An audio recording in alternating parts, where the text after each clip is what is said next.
Okay. I would like to apologize to you for the inconvenience with the college. I know Oh, yeah. the first night. Yeah. I don't know why. Yeah. We Yeah. booked a room.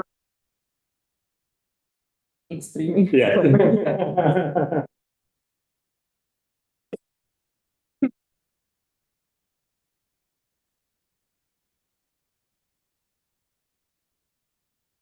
Oh. Yeah. Yeah, close probably, yeah, now.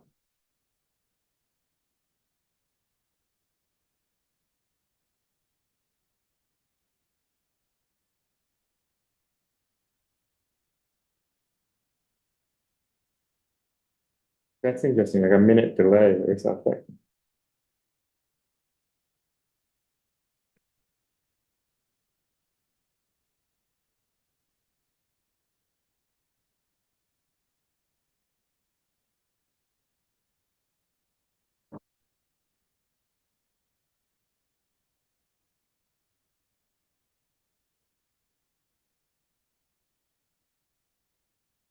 Okay. I think now we can talk. Yeah. Okay.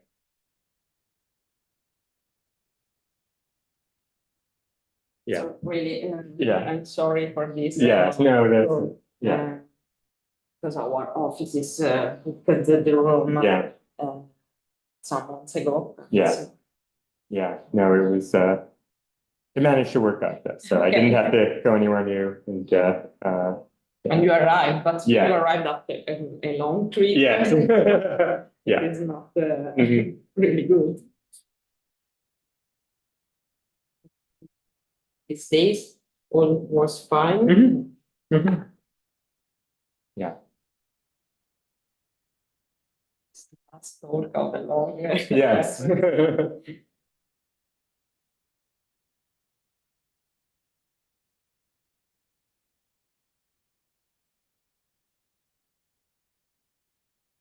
Start in a couple of weeks, Yeah. but people are. Yeah, yeah.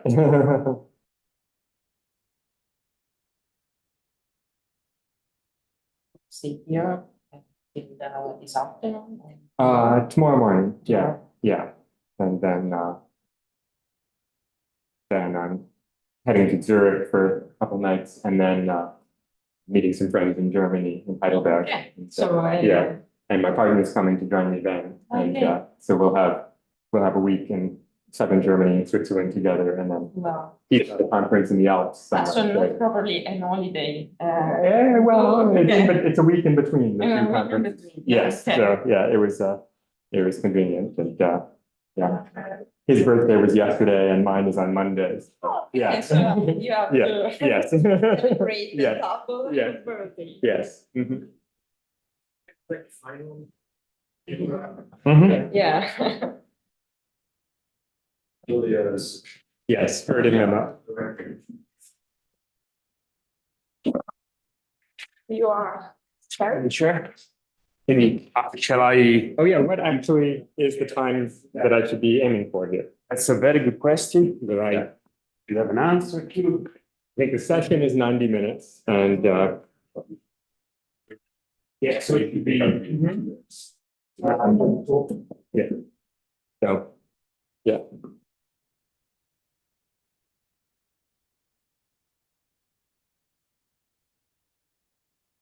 It's 1 hour, okay? Yeah. Okay, so that should be good. I tell you at 5. Yeah.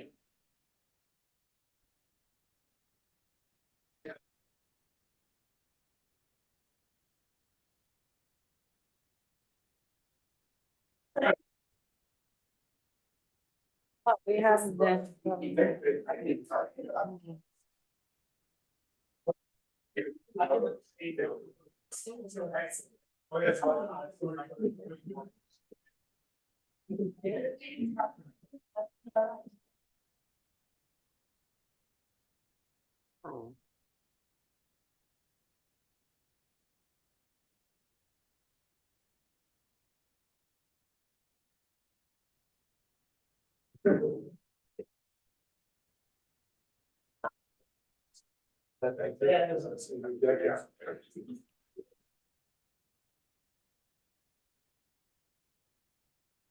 Welcome back to our last session for today, for the week, and I think for the year and the biennial.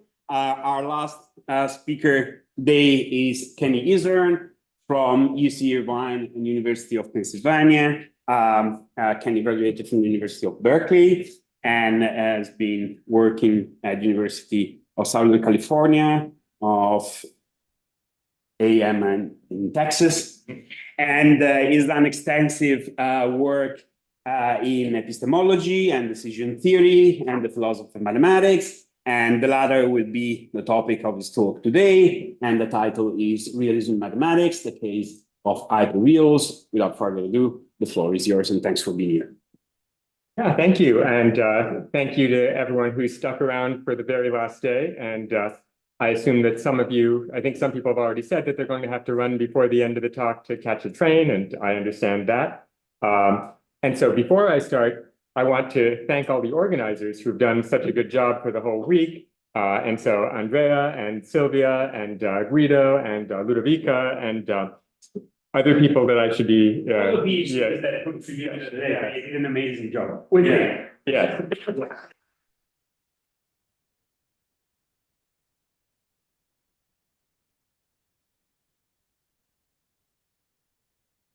Yeah. And I've been having a good time all week, and I'm glad that I finally made it to one of these conferences. I've been wanting to for years, but I was realizing that I came to, I think, some event back in 2006 before the society existed, but it was clearly beginning to happen. And I was in Paolo's seminar also in graduate school when he was editing the book. And so I'm glad to finally be here and meet many of the people who are working on these things.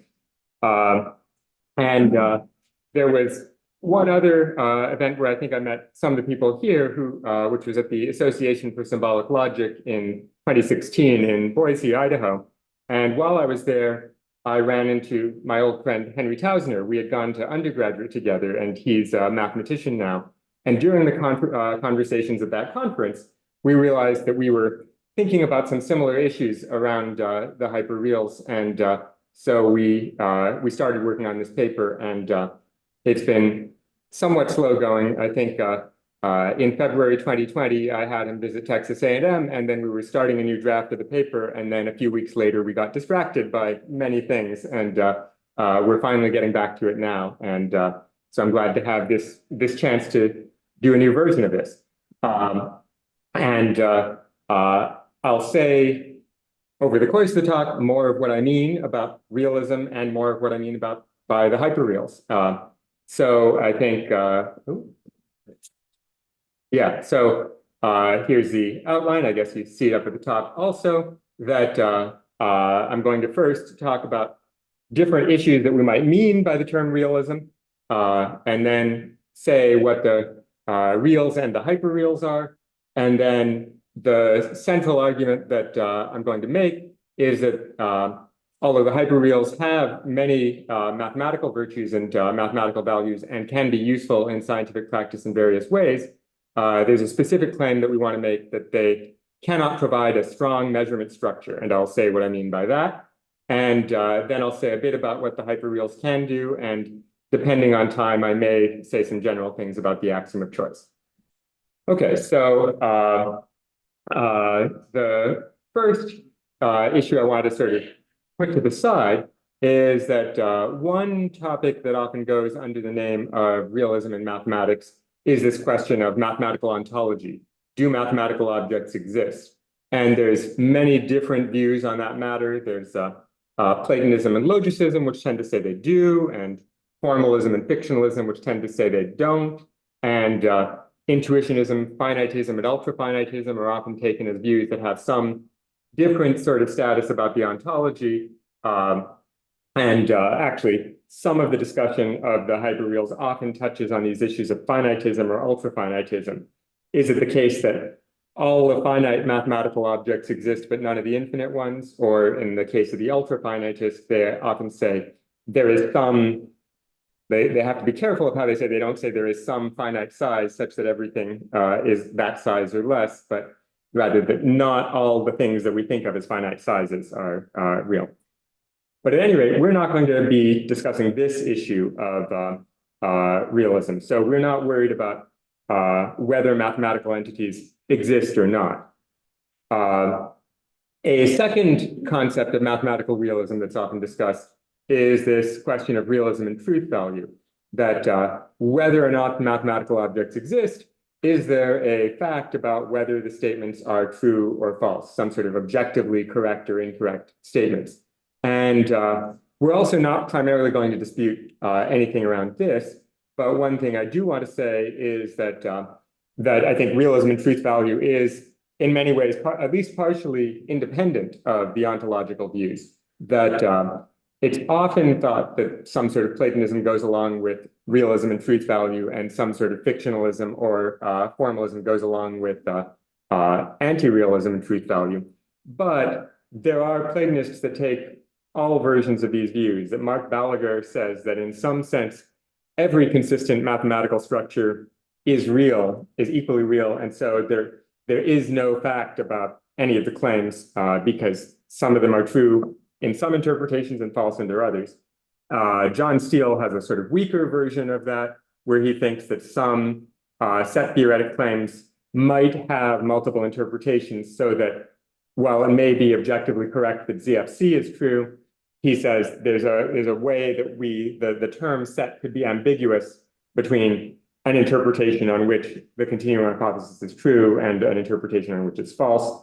While the Platonists and fictionalists disagree about what it is for a mathematical statement to be correct, there are many on both sides that will agree on which statements are the correct ones, even though they say that means something different. And many fictionalists might be willing to say that there are objectively correct mathematical statements, including ones that go beyond the content of the axioms, that just as there may be correct statements about a fiction that go beyond the statements that the author has stated, that I think Bill D'Alessandro has a paper where he argues that it's correct to say that Sherlock Holmes does not have a third nostril, even though that was never mentioned in anywhere in the Conan Doyle books. Now, an issue of realism that is closer to the one that we're going to talk about is one that's often discussed more in the context of philosophy of science. And in the philosophy of science, there's often this dispute between scientific realists who say that our scientific claims aim to accurately describe the world. Many scientific realists say that, in fact, our best scientific theories do approximately correctly describe the world, whereas scientific anti-realists say often the goal of science is not to correctly describe the world, it's to make correct predictions or to provide explanations or to do something else other than tell us what the world itself is like.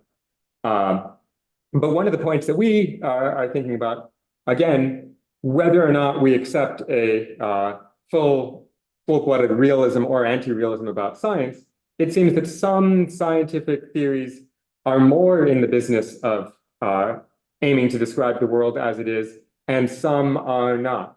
And so as some examples, we give that if you're a biologist who's going out into the forest and counting how many rabbits and how many foxes there are, you're using your mathematical theory your scientific theory is going to tell you at the end of the day there are this many rabbits and this many foxes, and you think that you're telling us something about what the world is like. There's a sort of corresponding type of theory, what I'll call the Lotka-Volterra predator-prey models, which I'll talk about a little bit more in a moment. They describe the numbers of rabbits and foxes or predators and prey, often using differential equations, meaning in particular that you end up with real numbers in your model, and no one thinks that there's going to be pi rabbits in the forest at any point in time. And so whatever that theory is doing, it's not claiming to tell us precisely what the world is like. And similarly, we might think that four-dimensional differential geometry is, as used in the sort of relativistic paradigm, it could be aiming to tell us what space-time is actually like, whereas at least many people working on neural net models of the brain think these neurons in these artificial computer systems they have behavior that has some similarities to the behavior of neurons in the brain, but we know that it's fundamentally different in lots of ways, that real neurons have some sort of continuous activation and don't have these sharp thresholds. But nevertheless, they think there's a lot that we can learn from these neural net models, that we can get understanding of what are the sorts of patterns that tend to arise in systems like this, and maybe understand some of the explanations of what's going on, even if we're not describing what the world itself is like in the system we're talking about. And this is closer to the issue of realism that we're going to talk about for the real numbers versus the hyperreal numbers. And here's just a little bit more on the Lotka-Volterra predator-prey models. They set up these differential equations. They say that if X is the number of prey and Y is the number of predators, the change in the population of prey is proportional to their current population and a factor of predation, which is proportional both to the current population and to the number of predators, whereas the predator population have an increase proportional to the amount of food they're getting and a decrease that's proportional to their total population. And when you set up these equations with various values for alpha, beta, gamma, delta, you get you often get these periodic spikes where the prey population spikes, and then slightly later, the predator population spikes. That brings down the prey, and then the cycle eventually repeats. And the interesting thing is that when people use the sort of realistic theory and go out and count, I think this is somewhere in Arctic Canada, they're looking at the populations of rabbits and bobcats or lynx, and it has much of this same structure. And the reason that we use the Lotka-Volterra models is because we don't think that the populations are actually changing continuously and taking these real number values. We think there's some sort of difference equation that is telling us what's the number of rabbits that are born on any given day or in any given month, and what's the number of rabbits that are killed. But we think that it's going to be too complex to set up that precise equation, and this differential equation is much easier to solve, and it explains this feature that we observe in the more realistic numerical behavior. Even though we don't expect it to precisely correspond, it still it explains to us why this sort of periodic behavior exists. And then the issue that we're going to talk about the most is from this concept of measurement theory. And so measurement theory is this broad theory of how is it that we're using particularly the real numbers in the sciences. And much of the important work here is done by social scientists, so Krantz, Luce, Suppi's is a philosopher, but he's a philosopher who's heavily engaged in social science, and Tversky, and then Louis Nairns. I think Luce and Nairns were both at UC Irvine for a long time, but before I was there. But their interest is in saying, what do we need to say about some real world structure in order for that real world structure to be meaningfully represented by the real numbers? And it's familiar to all of us that when we make numerical claims about the world, some aspects of those claims are meaningful and others are not. So if we think, what's the distance from here to Los Angeles? And someone asks us, well, is it over 9,000 or not? We'll have to say, well, what units are you measuring it in? It's over 9,000 in kilometers, but it's less than 9,000 in miles. And so there is no objective fact about whether the distance to Los Angeles is over 9,000. There's a fact about how far it is, but the meaningful aspect of those distance claims depends on something more than just the number. And similarly, when we measure temperature, we might sometimes be tempted to say, well, if it was 20 degrees overnight and it's 30 degrees now, does that mean that it's 50% warmer now than it was overnight? Well, that ratio is correct if we measure in degrees centigrade. It's not correct if we measure in degrees Fahrenheit. The numerical ratio of those is not the same. And so, although in distances, we do say that a ratio of distances is meaningful, in temperatures, at least if we're measuring in centigrade or Fahrenheit, we don't say that the ratio is meaningful. So there's all sorts of things that we do with these numerical measurements. And the reason that Kranz-Luce, Supis-Tversky, and the Narins and many others have been interested in this is because within psychology and in psychophysics, psychoacoustics, and things like that, people were interested in setting up scales of measurement of things like perceived loudness or perceived brightness. And they want to use numbers to represent those things. And they want to say, in those cases, they think we can make some amount of meaningful judgments about a numerical scale for those perceptual qualities, which are related to but distinct from the physical scales of how much energy is in a light wave and how much energy is in a sound wave. And one of the things that the psychologists are interested in is seeing how does the physical quantity relate to the psychological quantity. And they want to make sure that these psychological quantities are on good foundations. And that becomes more important when you get to more controversial psychological quantities like perhaps measurements of personality traits or measurements of IQ or whatever it is. There's all these things people want to give numbers to, and they want to say, what is it for those numbers to be meaningful? And the claim is that in all measurement scales using numbers, some aspects of these numerical claims are meaningful and others are meaningless. And one of the things that we'll get into more detail on is that some measurement scales are what we'll call strong scales, where there's a lot of meaning in the numbers, and the kinds of meaningless claims are relatively few. And other scales are weak, where there's a lot of non-meaningful claims.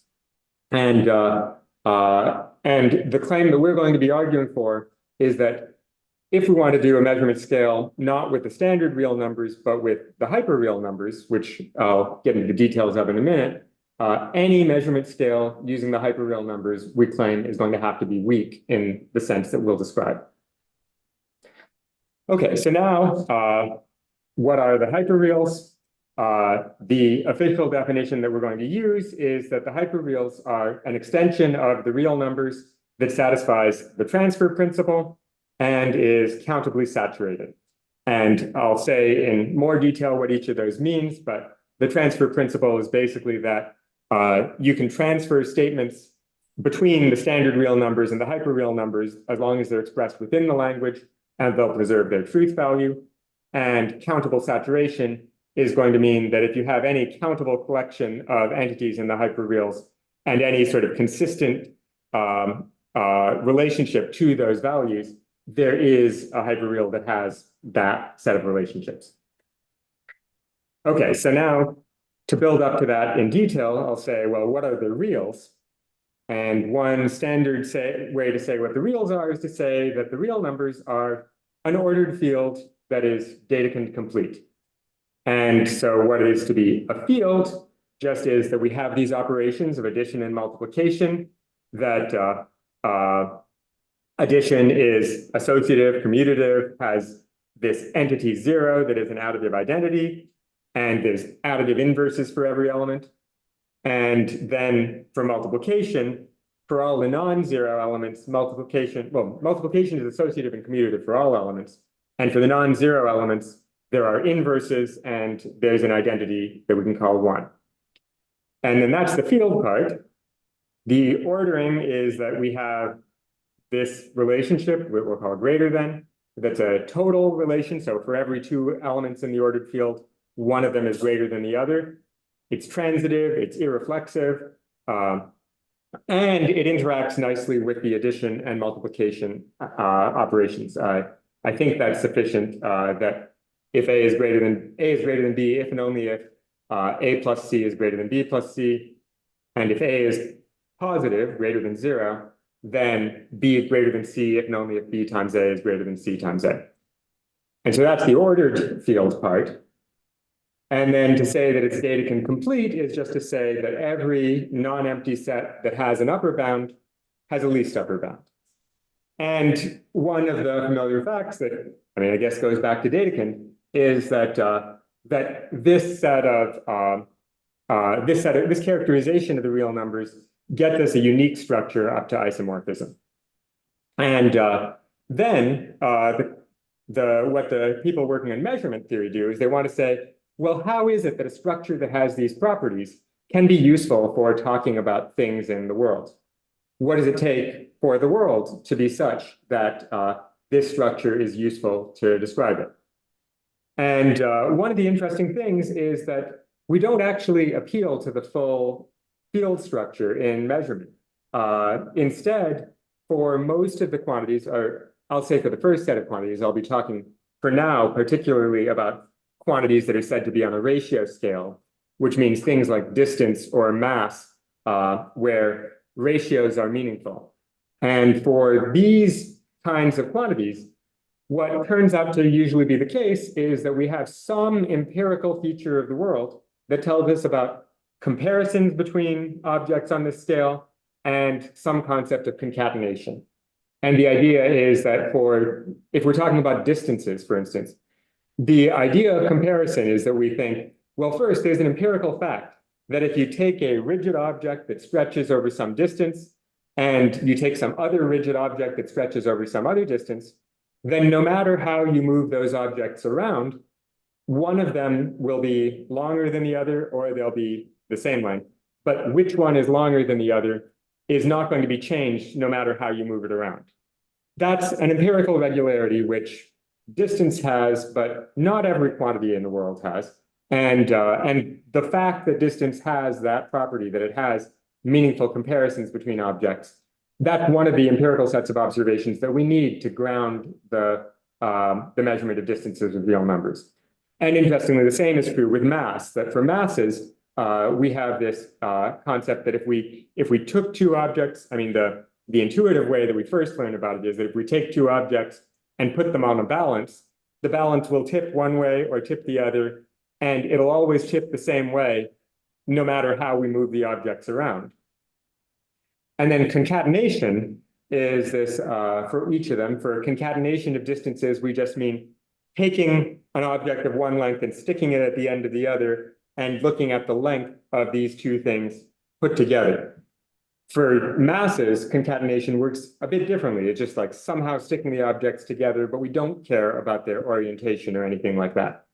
But again, both of these concepts have comparison and concatenation. Yeah, that's right. There's our features.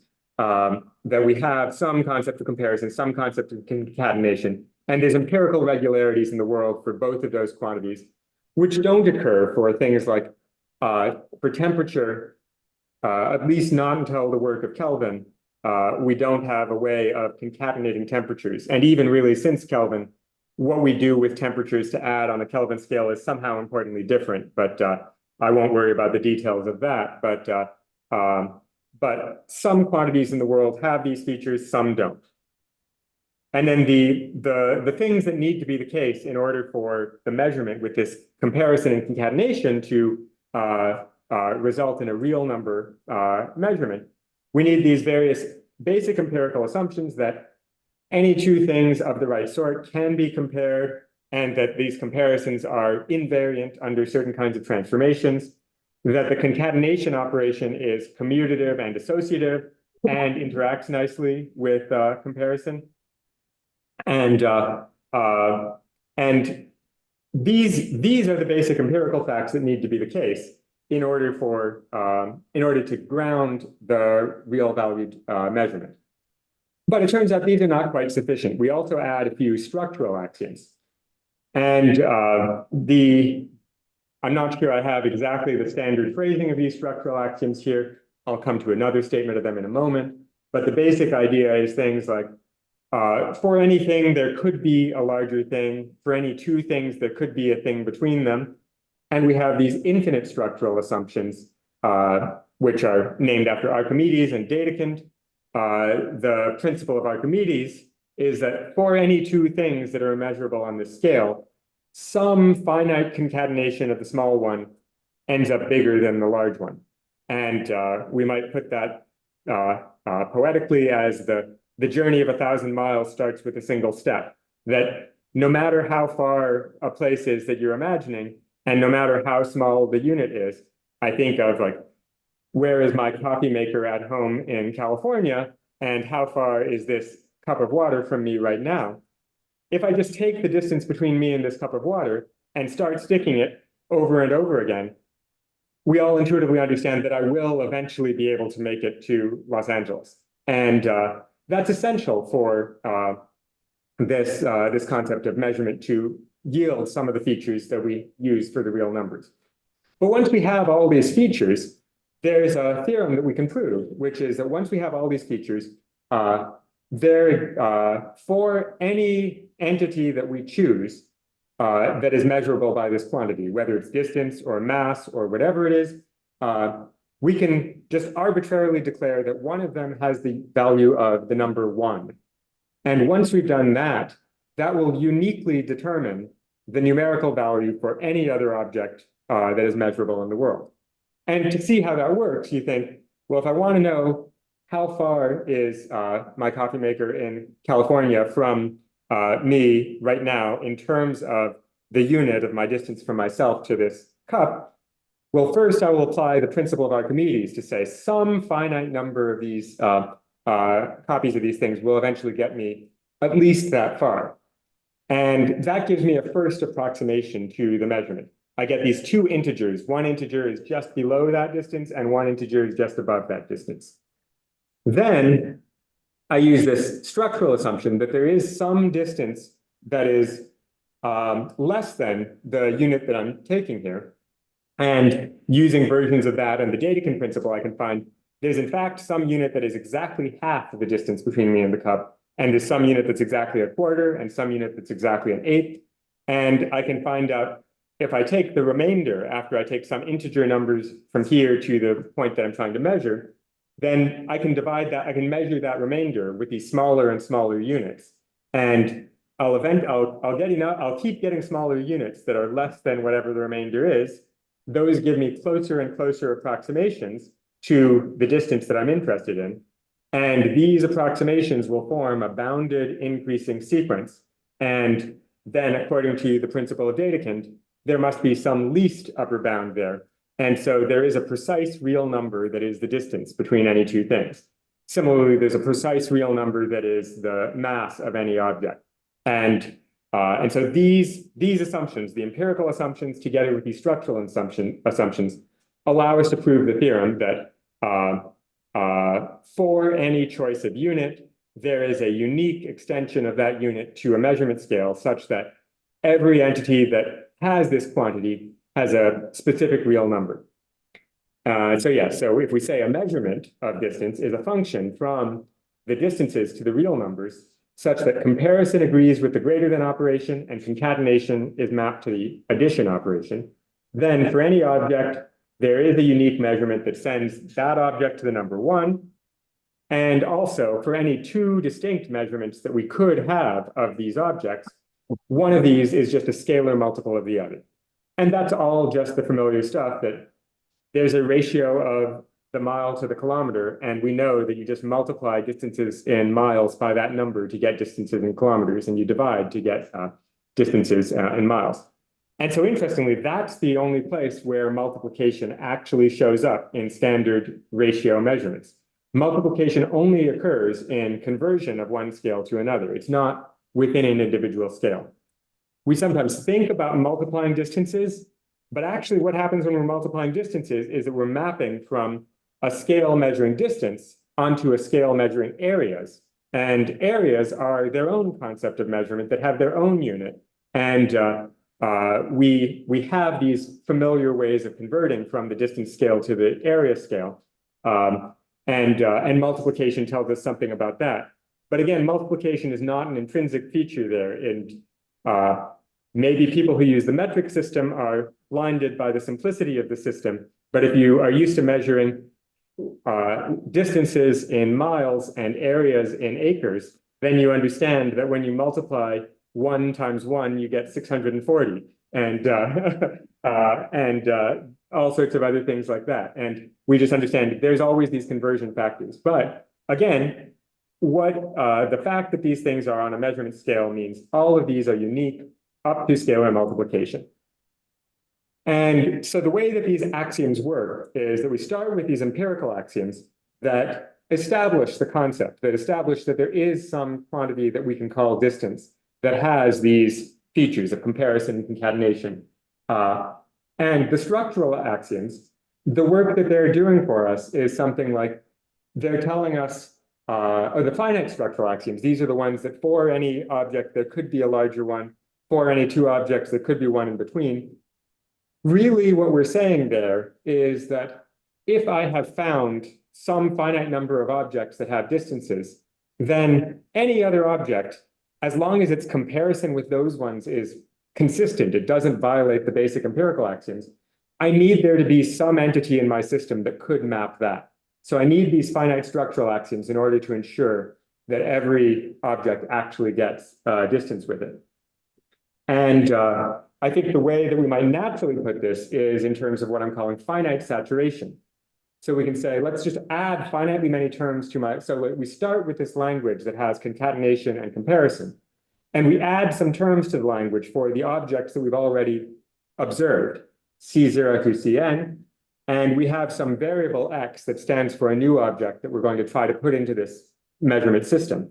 And we take any finite set of formulas in these C's, x, and any bound variables. So I might say, well, this new object I'm trying to measure, it's larger than the first two, but smaller than the third one.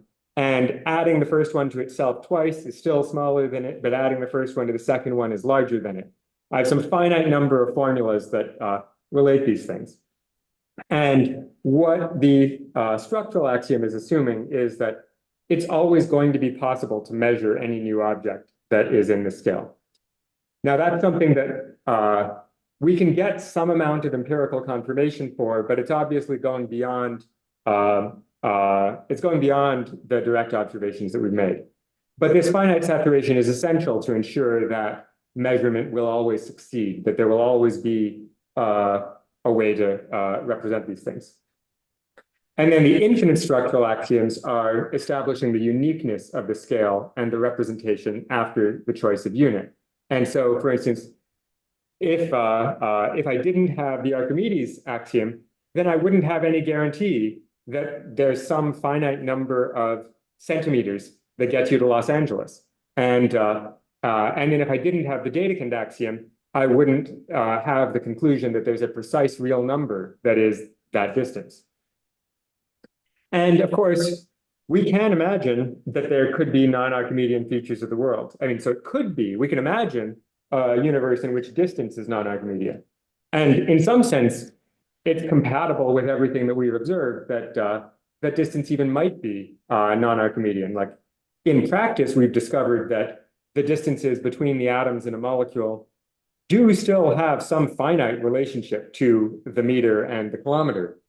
But it is at least, it's not inconceivable that it could have worked out differently. And for some of the quantities that psychologists and economists and so on are interested in measuring, this might fail. So particularly when one of the things that this is very relevant for is in decision theory, which a lot of my other work is in. If we're interested in measuring how much does someone value certain outcomes, well, there may be some outcomes that are so valuable compared to others that no finite number of the differences of one adds up to the other. This is often how people want to think about the value of, say, a human life compared to $1, that no finite number of dollars might add up to that. And so the Archimedean axiom is not a necessary truth. But now if we imagine, let's take a simple case, imagine a universe in which distance is non-Archimedean, so that the distances between atoms in a molecule, no finite number of those distances adds up to a meter. So if we imagine how does measurement go about in that world, once we fix the meter as the unit, the meter will be able to tell us up to some approximation what any distance is. But there's no way to figure out what is the real number that corresponds to the distance between the atoms in a hydrogen atom once we fix the meter as the unit.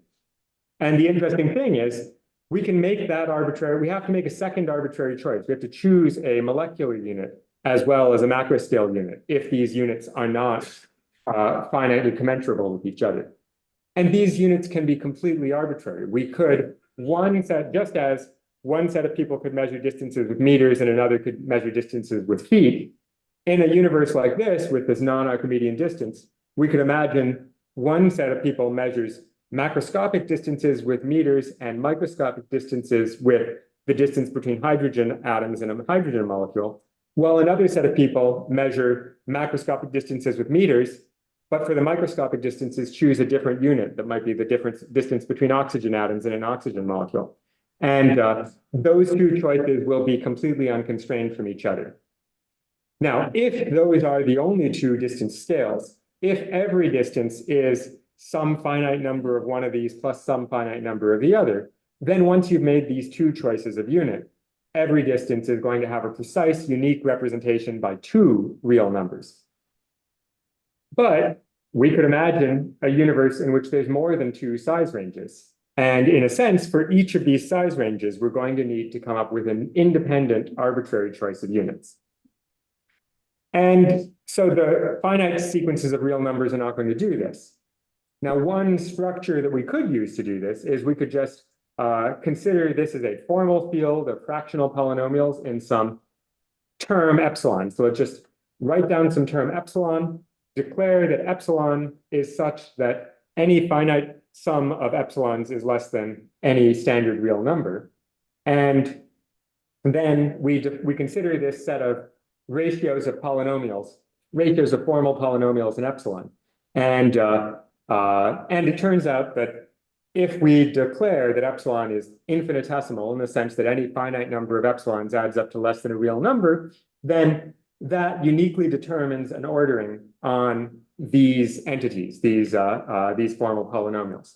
And this structure is now going to have infinitely many separate levels of infinitesimal. And if we can give meaning to multiplication within this structure, then actually we would only need to make two arbitrary choices to pin down every meaningful measurement. We would just need to decide which distance is 1 and which distance is epsilon. And then everything else would be just representable by addition, multiplication, subtraction, and division from those. However, this structure still doesn't necessarily include everything. So for one thing, if multiplication is part of our language now, what if we discover that there is some entity such that multiplying it by itself yields the value epsilon? Well, there is no square root of epsilon in this formal field. So this formal field is not going to be enough for if we need measurements of that sort. And furthermore, not every sequence is going to have an upper bound. So if we discover, so let's consider inverse of epsilon is an infinitely large distance. Inverse of epsilon squared is going to be infinitely larger than that. Inverse of epsilon cubed is infinitely larger than that. This sequence has no upper bound. And so if we could empirically imagine a universe like this where we discover there's actually things that are even larger than all of those. And so this field might not be enough for these sorts of hypothetical universes where the Archimedean principle fails very largely. And so what we're going to want is, this is where the hyperreals are often said to come in. This is a way that the universe could be. It could be such that that measurement obeys all the same formulas that are expressible in the language of ordered fields. So there is a square root for every positive element and so on. And it could also satisfy this countable saturation principle. So just as finite saturation says that if we've got any finite number of things that are already measured and any finite number of observations of how they relate to each other, then there's always a way to represent the new object. Countable saturation says that for any countable sequence of objects we've already measured together with a new object, and any countable collection of relations that they bear to each other, expressible in terms of concatenation and comparison, there is some way to measure any new object, no matter how it relates to them. And this countable saturation principle, it's what's giving us these infinitesimals and these infinitely large, because we're saying there could be an object such that no finite number of its sums adds up to 1, and so on. And the hyperreals are just a structure that obeys all these principles. And for all we know, the universe could have hyperreal structure in some quantity or other. And one way to show that this sort of structure is mathematically consistent, is there's in fact a construction of it. And the way that we can construct the hyperreals is that we take the set of all countable sequences of reals. So like capital X will be a sequence of countably many lowercase x's. Capital Y will be a sequence of countably many lowercase y's. And then whatever operations we have, so in the field structure, we have equality, less than, addition, and multiplication, but we could also add any further operations we want. Maybe taking tangent or cotangent is important. Maybe taking whatever other operation is important. And what we do is we just apply all those operations term by term. Now, there's a problem. If we try to apply equality term by term or ordering term by term, we might have two sequences that are equal at some terms and unequal at others, or where one is greater at some terms and the other is greater at others. And so if we're in that situation where X and Y are two countable sequences, where X is greater than Y on some of the element of the entries, Y is greater than X on some of the entries, and they're equal on others, what we'll do is we'll consider the three sets of entries at which these three things occur, and we will metaphorically take a vote among these. And whichever one wins, that's what we say holds. So this is going to be the construction. And now we have to say, well, what does voting mean on these infinite sets? And the essential properties that we're going to need in order for this structure to obey the axioms. So first, it's going to have to be the case that if there's, so we'll say, we'll define this voting in terms of the winning coalitions. Like if some property holds at, say, the odd numbered positions, say maybe X is greater at the odd numbered positions and Y is greater at the even numbered positions, we have to decide which one of those is the winning coalition. And then whichever one of them is a winning coalition, we're going to ask that any superset of that winning coalition is also a winning coalition. And then transitivity of the greater than relation is going to tell us, well, if X is greater than Y at some coalition of points, and Y is greater than Z at some other coalition of points, and if both of those are winning coalitions, then we need it to be the case that the intersection of those two coalitions is also a winning coalition. And furthermore, in order for the trichotomy condition to hold, we need for every set, either it or its complement is a winning coalition. And then, of course, those three sets of conditions on winning coalitions is just saying that the set of winning coalitions forms an ultrafilter. And one interesting way to relate this to the theory of voting is Arrow's theorem. Ken Arrow points out that one set of winning coalitions, one way to define the winning coalitions is just pick one element and declare that one to be the dictator. We'll just ignore all the other positions. Now, of course, that's not interesting. That's just going to get us another structure that is isomorphic to the reals, because all we're doing is ignoring everything except for one of them. And but the interesting thing is, according to the axiom of choice, we can conclude there are other ultrafilters out there which contain all the cofinite sets, and they are going to generate new structures. And there's this theorem, Walsh's theorem, that no matter which language we used as our base language, a sentence will be true in this new structure if and only if it's true in the base structure. So we're getting this transfer principle. And the interesting thing is that if this ultrafilter is non-principal, then if the base structure is finitely saturated, then this new structure is going to be countably saturated. To see this, I mean, here's an example. If we want to say, if the capital X's are a sequence that's an increasing sequence, we can construct a new sequence that is greater than all of them, because we just pick a Y0 that's greater than the first X0. We pick a Y1 that's greater than the first two X1s. We pick a Y2, we keep doing that. We go diagonal and just ensure that we satisfy all those finite conditions.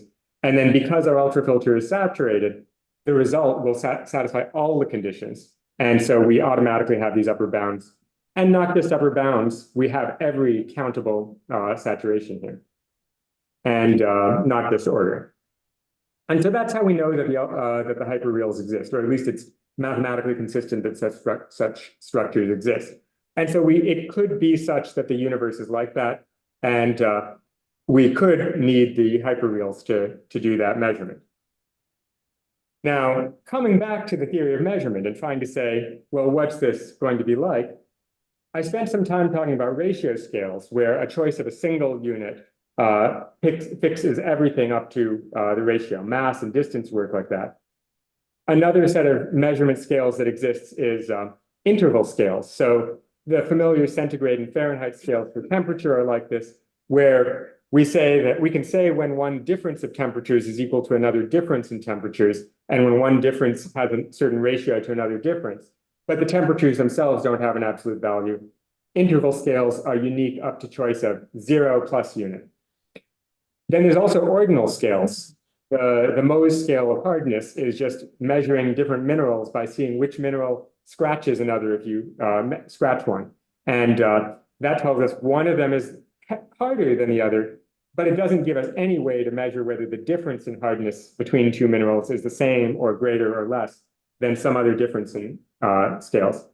Same thing happens with the kinds of preferences that go into Arrow's concept of voting, that perhaps I have preferences among the political parties. Maybe I prefer the Green Party over the Red Party, over the Yellow Party, over the Black Party, over the Blue Party, but there may not be a fact of how much I prefer one over the other. All you can read off of my vote is my order here.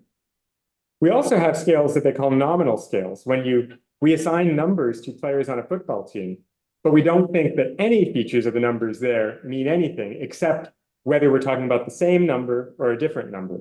And so these are the four standard types of scales that the psychologists identified within literature on measurement. And they proved some interesting theorems that, so first we can define a scale to be m-point homogeneous if any m real numbers can be mapped arbitrarily while preserving the orders. And ratio scales are 1-point homogeneous, interval scales are 2-point homogeneous, ordinal scales are infinite point homogeneous. We can also talk about whether scales are unique if any two measurements that agree on m points must agree on all of them. Ratio scales are 1-point unique, interval scales are 2-point unique. Ordinal scales are not unique no matter how many points. Interestingly, there's this theorem that Lewis Narins proved that even if we ignore even if we add any other sorts of concepts beyond comparison, there is no scale on the real numbers that is both m-point homogeneous and m-point unique for m greater than 2. And any scale that is 1-point homogeneous and 1-point unique is isomorphic to a ratio scale. It might not use addition, it might use some other operation. That if you measure distances with a slide rule, you actually use multiplication rather than addition. Ordinal scales are n-point homogeneous for any finite n, and they're only unique if you have a set of ordered measurements that are the same structure as the rational numbers. And nominal scales are, of course, never unique unless you've assigned every single real number. And then here, this gets us to the concept that we're talking about.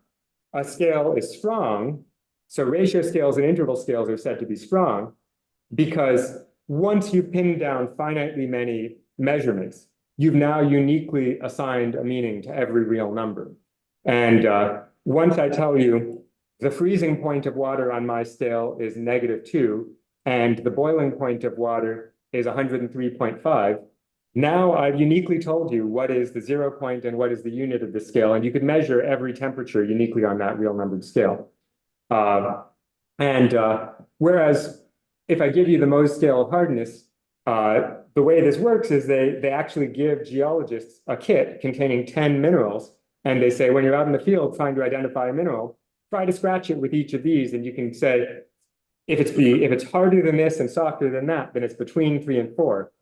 But no matter how many minerals they give you in that kit, you're never going to be able to uniquely pin things down.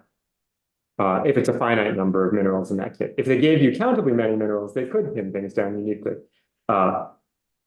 And now, of course, measurement doesn't have to be with the real numbers. We do counting with the natural numbers. That when we're doing crystallography, we map the symmetries of the crystals to elements of some group. When we're doing differential geometry, when we're doing space-time physics, we map it not to real numbers, but to these points in a manifold. And there are other kinds of measurements that we use. But interestingly, all of these types of scales are strong in the sense that we're talking about. Now, with the crystallographic groups, it's often not completely unique that if you have certain crystals, they might have both twofold rotational symmetry and twofold mirror symmetry. And then there's going to be some amount of arbitrariness of which element of the transformation group gets mapped to the rotation and which one gets mapped to the reflection. But once you've made those finitely many choices, now the rest of your representation is unique. All of these are strong. And now, interestingly, the countable saturation principle that we use to sort of motivate the hyperreals actually guarantees that it's impossible to have a strong measurement scale here.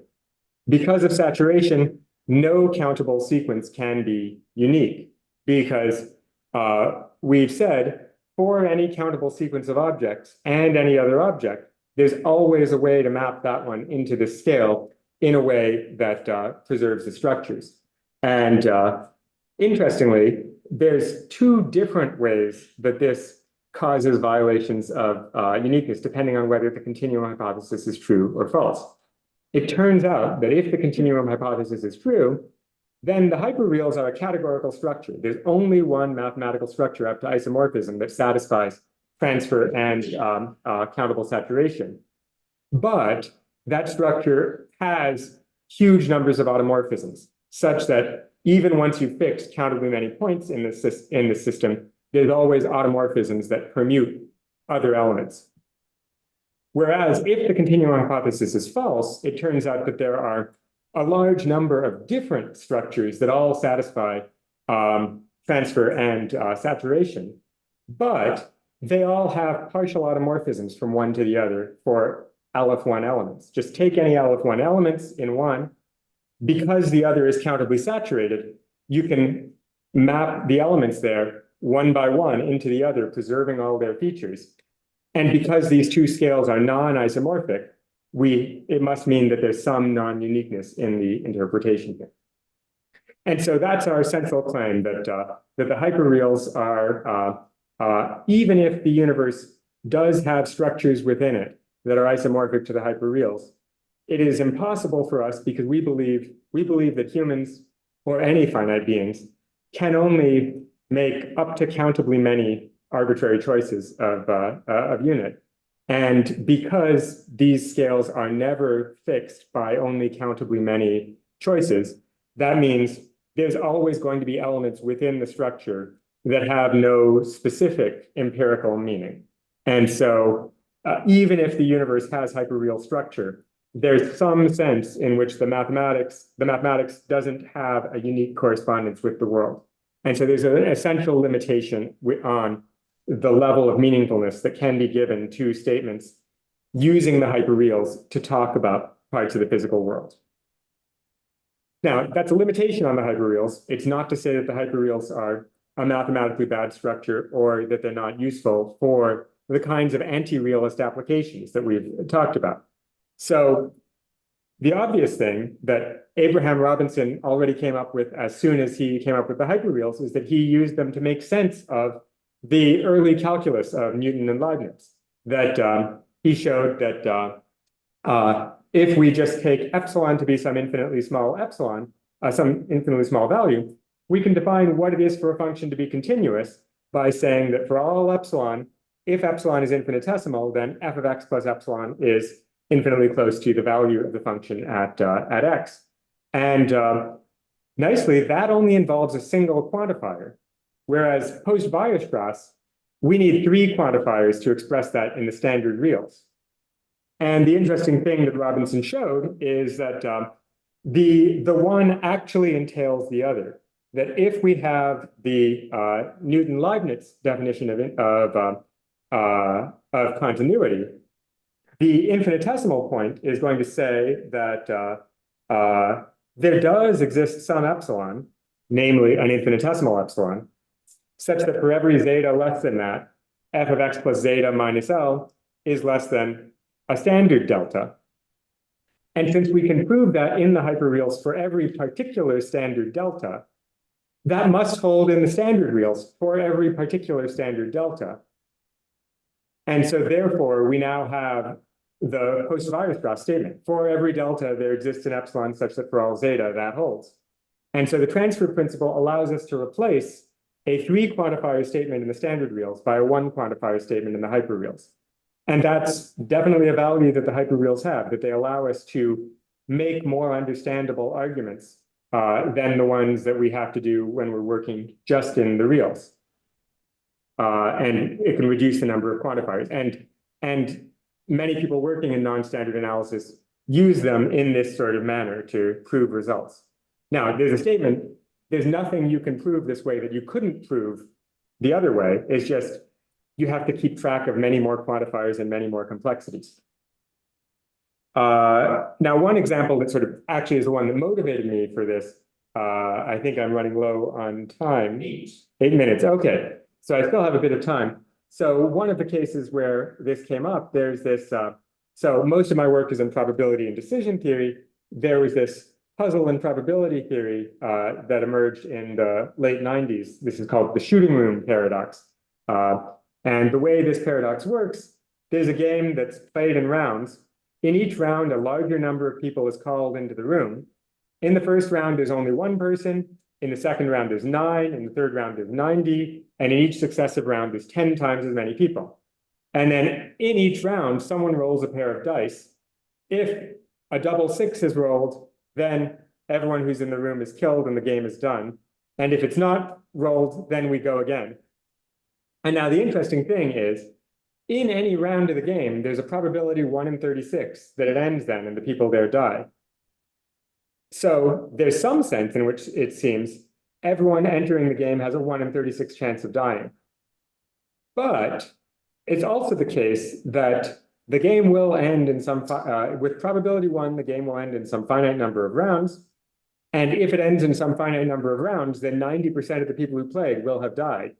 And so on the one, so now there's this question, is the probability of dying 1 in 36 or is it 90%? And yeah. Yeah, I don't know why they did it with that. Yes, that would have been better. I think a lot of these examples somehow end up involving death when they should be something nicer. And what Barth and Hitchcock do is that they say we can maybe represent this by talking about a non-countably additive probability distribution. So imagine that there's a countable population of people who could be drawn into the room, and each person has an equal probability of being in every position. Now, of course, in standard probability theory, there's no way to do that. But what they do is they construct a probability that uses the hyperreals, so that there's a hyperreal infinitesimal probability of being in every one of these positions. They show how to calculate probabilities with this. And the interesting thing they discover is that initially, before you know that you're in the game, the probability that the game is finite is 1. But conditional on you having been picked, they prove that conditional on that, the probability of the game ending in a finite round is 5 out of 162. That's sort of surprising, but the math all checks out. And but what they do is they use these hyperreals to construct the probability distribution. But at the end, they ignore all the infinitesimals, and all the claims that they're making involve standard real probabilities. And the interesting thing is that if we had said that the probability of something happening is epsilon, there would be this question, well, by epsilon, do you mean the probability of player 3 being picked, or the probability of player 3 or 4 being picked, or the probability of player 3 or 4 or 5 being picked? All of those are infinitesimals. And there are many different infinitesimals here. We couldn't give meaning to all of those through any countable set of specifications. But the hyperreal probability function can be a useful tool for defining a finitely additive probability distribution. Now, I have other arguments elsewhere that give reasons to believe that there couldn't be finitely additive probability distributions.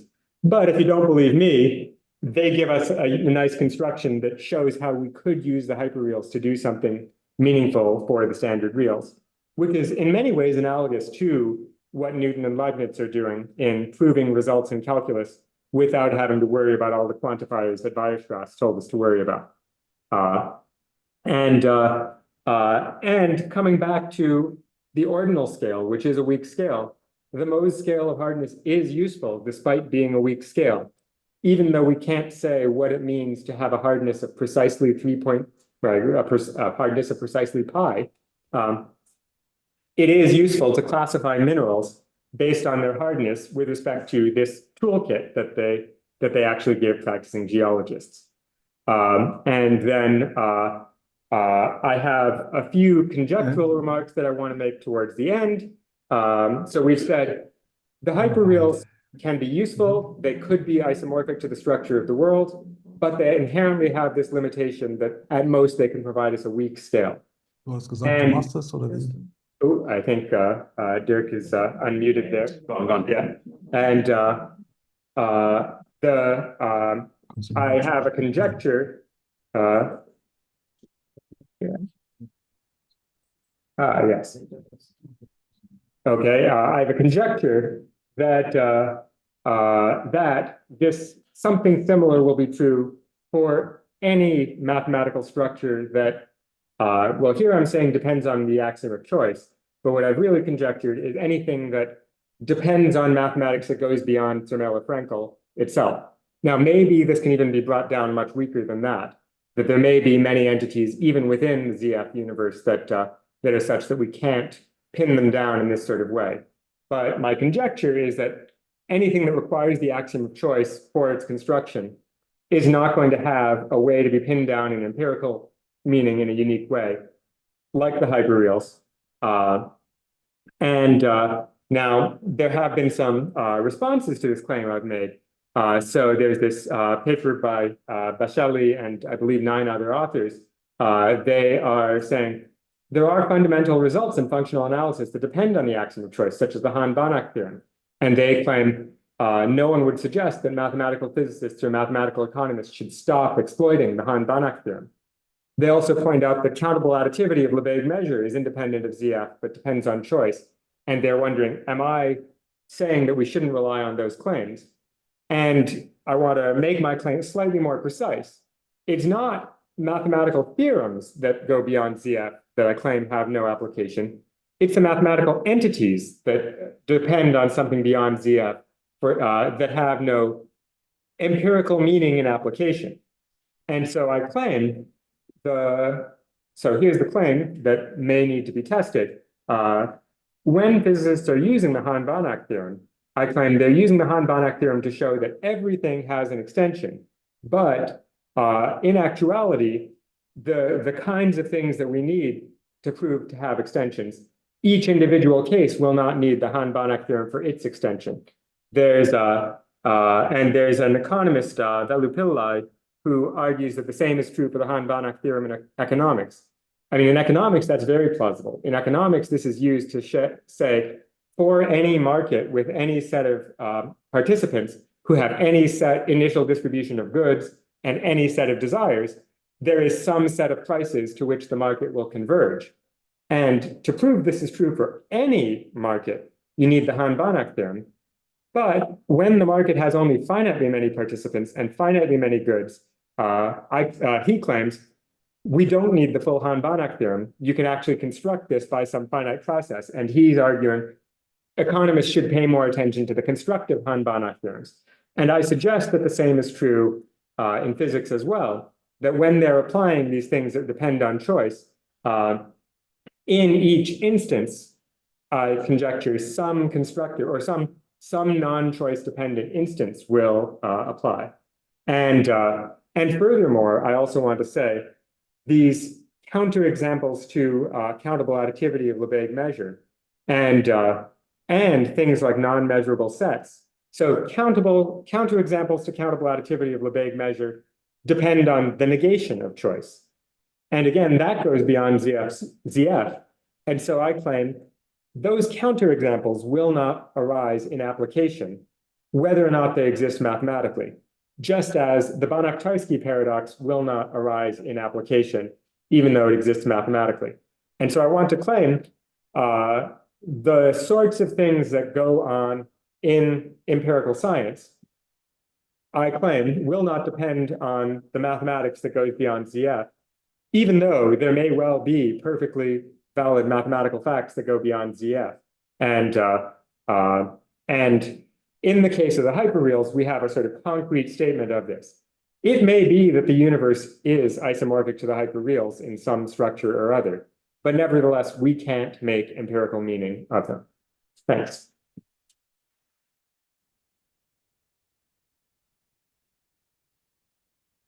Thanks a lot for the very stimulating talk, and we have time for questions. If the microphone works, this doesn't.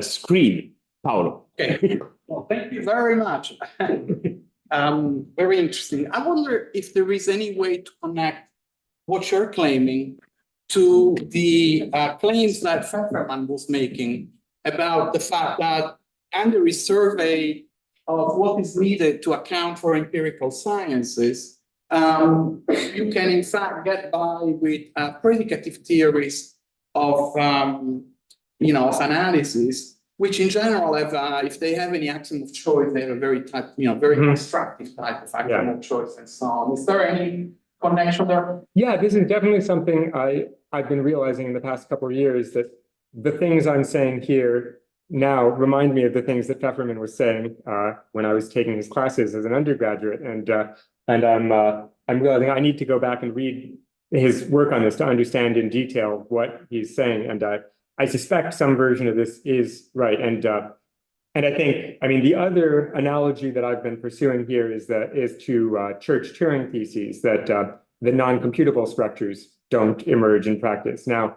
I think the Church-Turing thesis is a very strong version of this, that you have to go all the way down to the computable.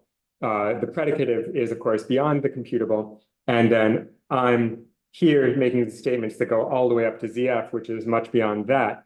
And I definitely think this would be an interesting question to figure out, can we put some precise bound here, and can we give some sort of more meaningful argument for why that's exactly the right bound? And I suspect that I just need to go back and read Pfefferman's stuff here and understand what he's arguing in more detail to see that.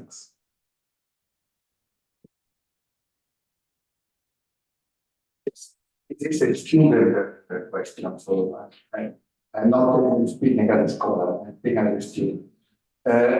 So I am familiar, and all of us are familiar with the transfer principle in standard analysis, in the Robinson version, Nelson version. What I was absolutely not familiar with, and would like to understand better, is the saturation principle. And overall, what does more than the transfer? And if, for example, you take a model in the Robinson and in the Nelson, it makes a difference. So I would like to better understand the idea of the saturation principle, because I'm not familiar to it. It seems to me that it's very important with your argument, but it's not articulated well. Yeah, so I think, so one of the things that the saturation principle does, so first, I'm not a model theorist, and the model theorists understand this much better than I do. So there'll be people to ask for a better detail on this. But in the context of measurement, what the saturation principle is doing is it's telling us that no matter how many entities we've already measured, if we find some new entity and find all its comparisons to the existing ones, there's always some place to put it into the scale. And so that's a stronger claim than just there is an infinitesimal, because to say there is an infinitesimal is just one instance of the saturation principle. It says, if I find some entity and it's less than a meter long, and it plus itself is less than a meter long, and it plus itself is less than a meter long, and so on, then it still has a place in the scale. But as we saw, the field of formal polynomials or formal ratios of polynomials. You do not pass from a linear order to a partial order? No, it's still a linear order. The saturation before the order. Well, so in this case, the transfer principle imposes that the order is linear, because linearity holds for the reals. And then we have, so what does more saturation? So what does saturation do on top of that? It ensures that in addition to the infinitesimals, we also have, for any countable sequence, there's always going to be another thing there. And and in particular, it guarantees that one thing that I forgot to mention which was an interesting analogy I realized a few weeks ago, is that so the Dedekind principle is saying that for any sequence, for any countable increasing sequence, there's a least upper bound, and what the saturation principle actually is sort of a maximal denial of that. In the same way that Euclid's parallel postulate tells us for every line and a point not on it, there's a unique parallel, and various versions of non-Euclidean geometry have sort of maximal negations of that, where there's arbitrarily many parallels through any given point. I think the saturation principle we can think of as like this I mean, it is non-Dedekindian in the way that these parallel postulates are non-Euclidean, and it's so it's ensuring that no matter what you do, there's always a way to find one more object that has these properties. And yeah.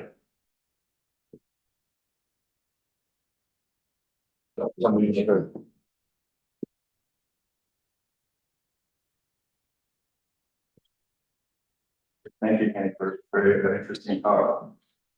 I want to accept your argument with respect to statements that involve measurement. Mhm. I think the contrast you're drawing between different meaningful statements with respect to measurement, that this is very fruitful and seems sufficient to take down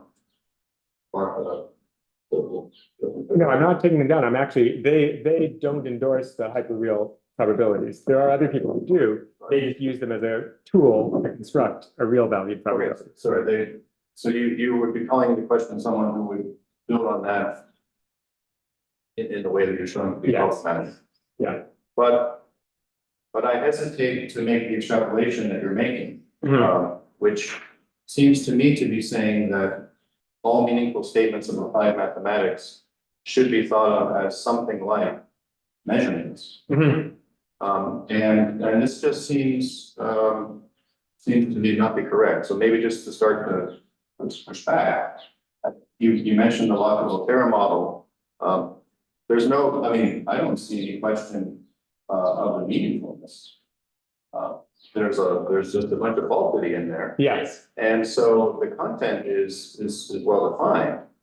And then the difficult issue is, what are we doing when we make all these false claims? And why are we doing it? Yeah. And there's a story that you can tell that. Yeah. So if you have a very expansive notion of our capacity to make meaningful claims using these mathematical structures, then I don't see any barrier to somebody making some sort of hyper real type model. This is, I think this is consistent with your core point that if they try to specify the meaning in the way that we specify the meaning of measurement statements, there would be this sort of severe or maximal indeterminacy, which that seems, so it wouldn't work that way. But there must, I think there must be other ways to set up meaningful claims also for these, highly idealized models. So that would just be that's where you seem to be building or extrapolating. I'd like to hear more about that part of the argument. Yeah, so maybe, I mean, I think really what I want to claim is something like to the extent that there are these two different kinds, I claim, of scientific models. There's the ones that are intended in whatever way the Locke-Volterra model is intended, where whatever it's doing, we don't think it is corresponding to the number of rabbits and foxes. I want to say those sorts of things, of course, you can do that sort of stuff with any mathematical structure you want. And so there's going to be plenty of flexibility to use the hyperreals for that sort of thing. It's only when we're trying to do whatever it is. So if we believe the scientific realists who say that at least some of our scientific theories are claiming to have correspondence to the world in some way like this, then for those, I think some generalization of the measurement concept is going to have to apply, that we're going to have to say how it is that these mathematical entities get their meaning and their correspondence to the world.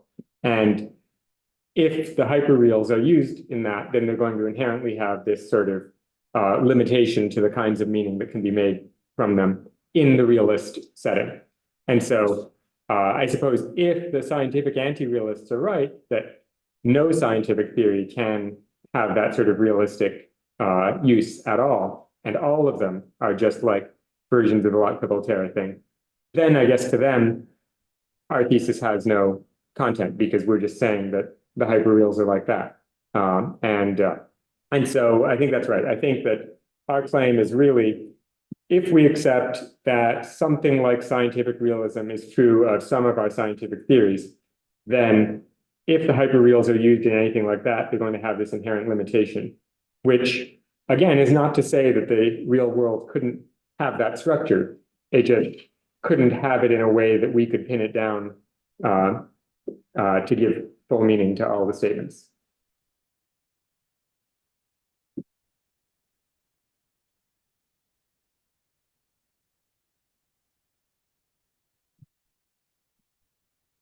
Thank you very much for your talk. I had a question concerning the reals, and I was wondering if you had given any thought about, for example, inconveniences of the reals relative to scaling on the rationals. Mhm. The reason why I asked that is because Cameron has a result that shows that the ordered rationals can have any finite scale type, but by Nara's theorem, your uniqueness for the reals is just 2 or below. Yeah. So I think someone said that taking the incompletion of your scaling structure might be small features that perhaps were there and tracked by the rational. So I just, maybe I also alternative reasons, but I just want to raise to hear what your thoughts about rationals versus real. Yeah, that's right. So yeah, so I want to look more at that, and if you can send me that reference, that would be great. Yeah, because so far most of what I've been reading on this aspect is from these people who are just presupposing that all the measurements are in the reals, which one of our points is they're not. We use all sorts of mathematical structures in describing the world. Now there is this interesting fact: the reals are a common one that we use, and I guess the Dedekind axiom is there to just to ensure that every object could be measured in this way. And I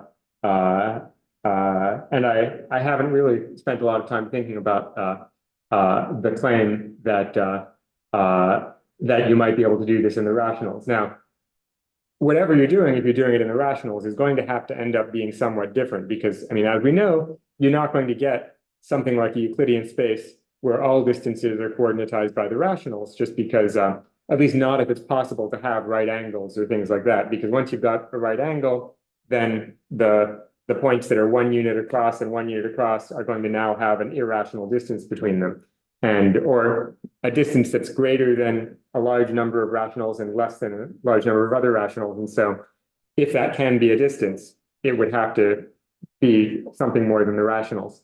Now, maybe there is some sort of structure that I haven't thought about that could allow all distances to really be rational, but then now not every angle is going to be possible. But yeah, I was thinking more maybe psychophysics, where you don't really need people to give you, I don't know, some very fine evaluation of subjective brightness. Right. But so you may not want to measure with the reals. Yeah, good. That's right. And so yeah, and I guess that is definitely a question there. To what extent does that quantity? I mean, I think one of the fundamental questions for any sort of measurement theory is like, what is the underlying physical reality of the thing that you're measuring?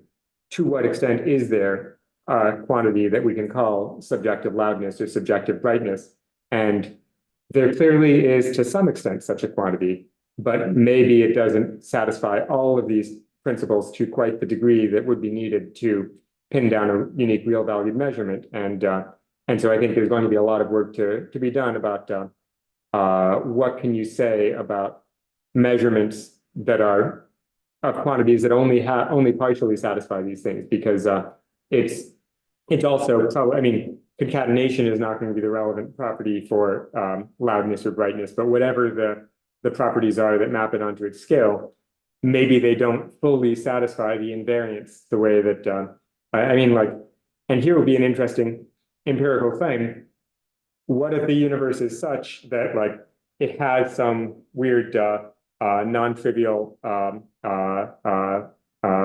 connectedness such that if you go around a big orbit, then you come back twice as big or something like that.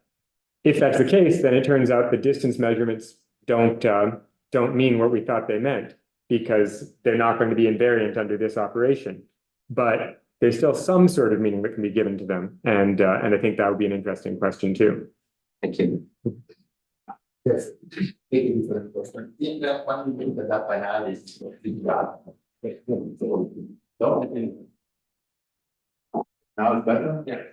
Well, in data analysis or big data, it's some kind of code, very often you with that a large amount of data and the amount of the information that you do not have, there is information about the complete of change of state. Yeah. So this does this possibility to measure in some sense to apply to a situation like that, the fact that or not. Yeah, I mean, I think I need to know more about the details of the case, but yeah, in any sort of case, like where we're trying to give some sort of numerical summary of some feature of the world, there's a lot of empirical assumptions that we've built in about how that feature of the world is behaving. And to the extent that the data we have about this are messy or beyond our capacity to survey, there may be violations of some of those assumptions hidden in there, and there's going to be questions of like, to what extent can we well approximate it nevertheless, and to what extent does our measurement go fundamentally wrong if there's something hidden in there that we haven't observed, and presumably we can never rule that sort of thing out, but this is all sort of one of the assumptions that we're making whenever we're doing any numerical representation, whether it's big data or traditional things like measuring plots of land.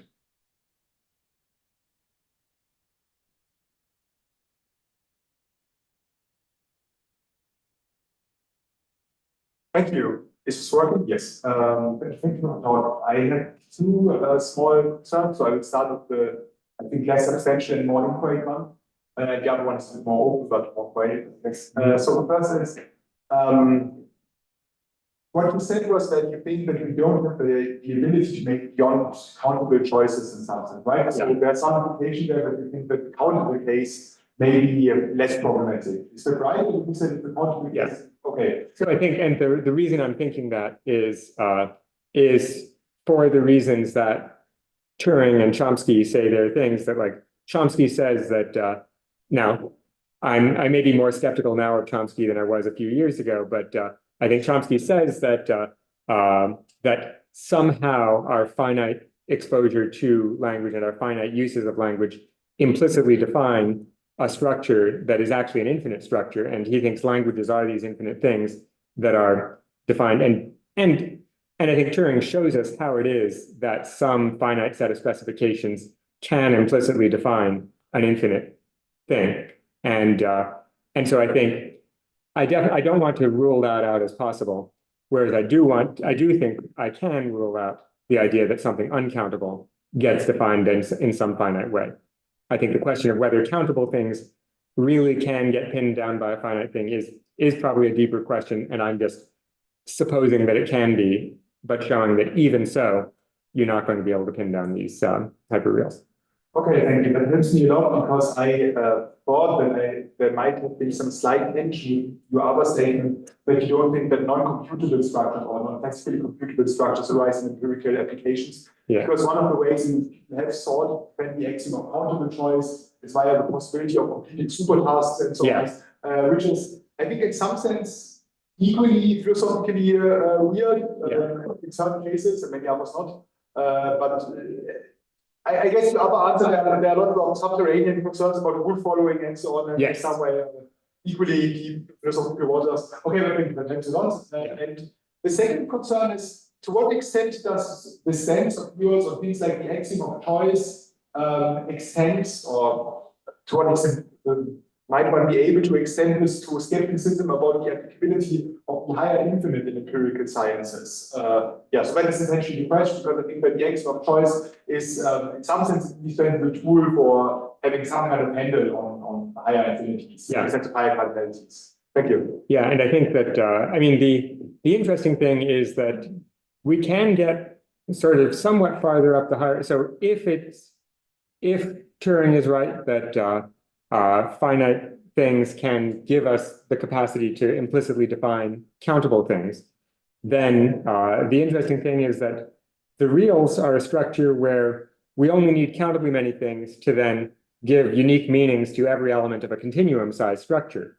And now there are a lot of limitations on which kinds of uncountable structures can be defined in terms of these countable things. But I mean, but this is a thing that people in topology have studied for a long time, of which kind of topological spaces satisfy which kinds of countability conditions. And I think that I'm definitely willing to entertain the possibility that if you can use some sort of countable tool to get some sort of grip on something larger, I don't know if it's always going to top out at the continuum size. Maybe there's some simple argument that it can't go beyond the continuum, but it's very possible that that's sort of the extent. Now, I mean, there's also these yeah, that's right. I have to think about what this says about yeah, I guess that's right. All these like wooden results about how large cardinals imply things about sets of reals.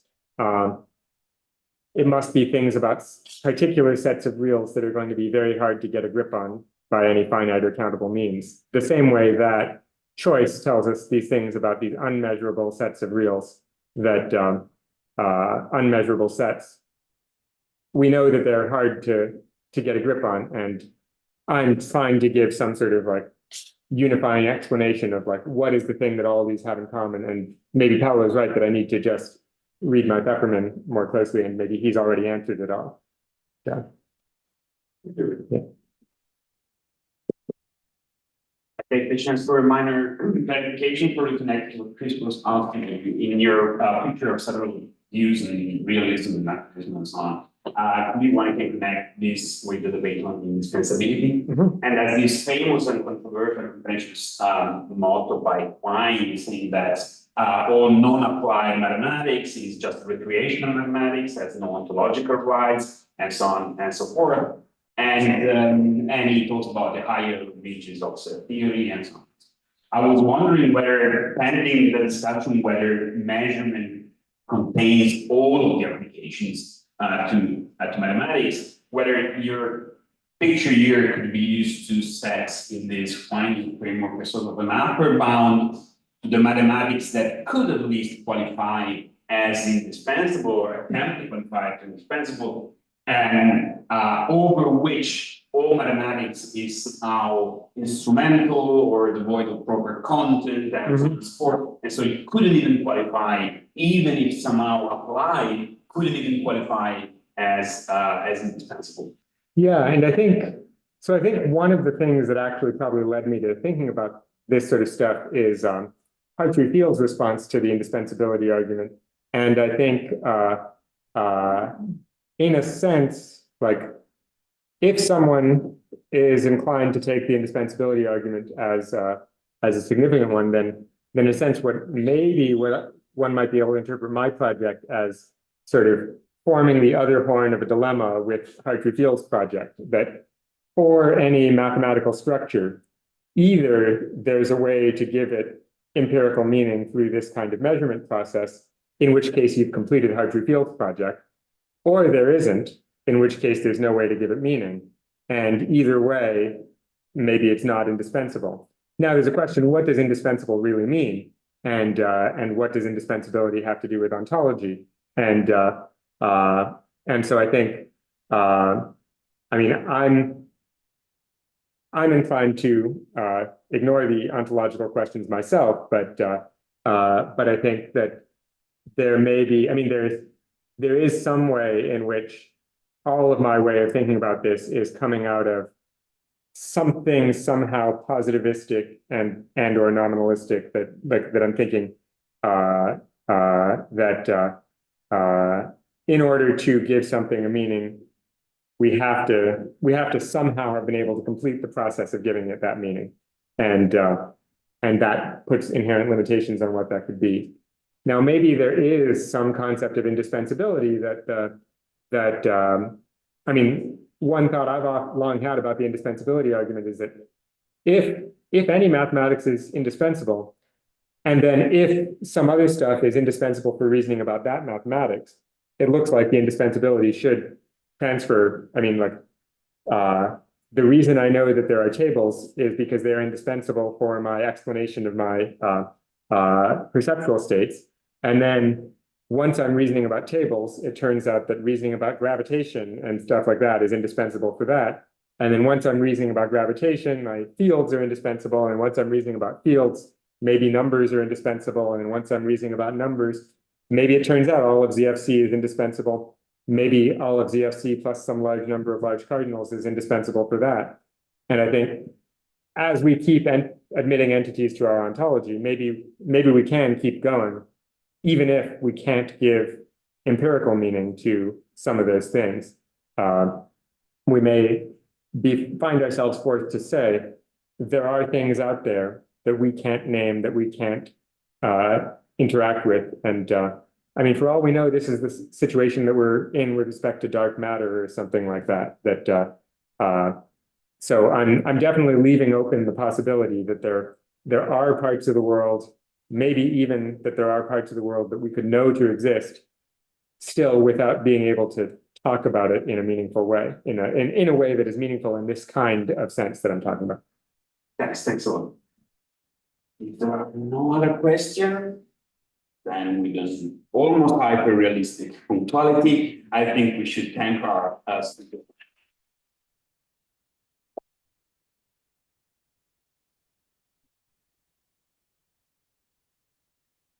Maybe yes, that the president of the AOP wants to say something.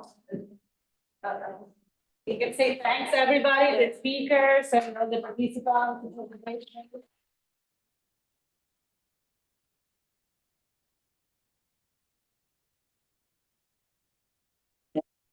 I don't have so much to say. I just, as Sylvia says, wish to thank all of you for choosing to come here and staying until the very end.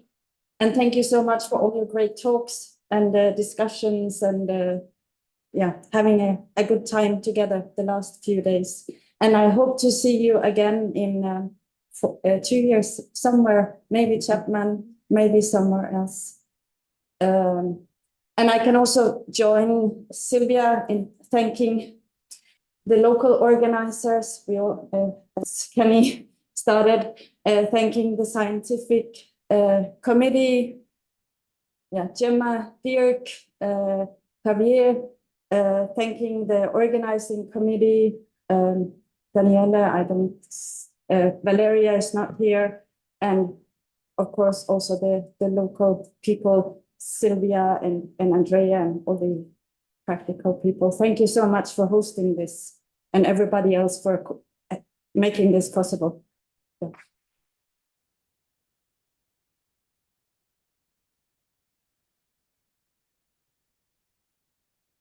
Yeah, and that's, I guess that's it.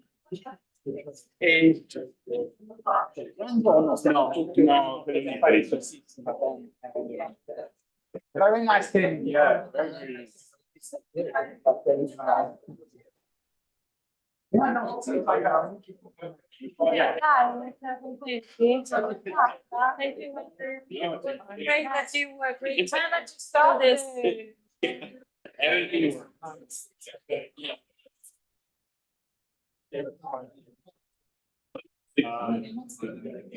Yeah, even yeah.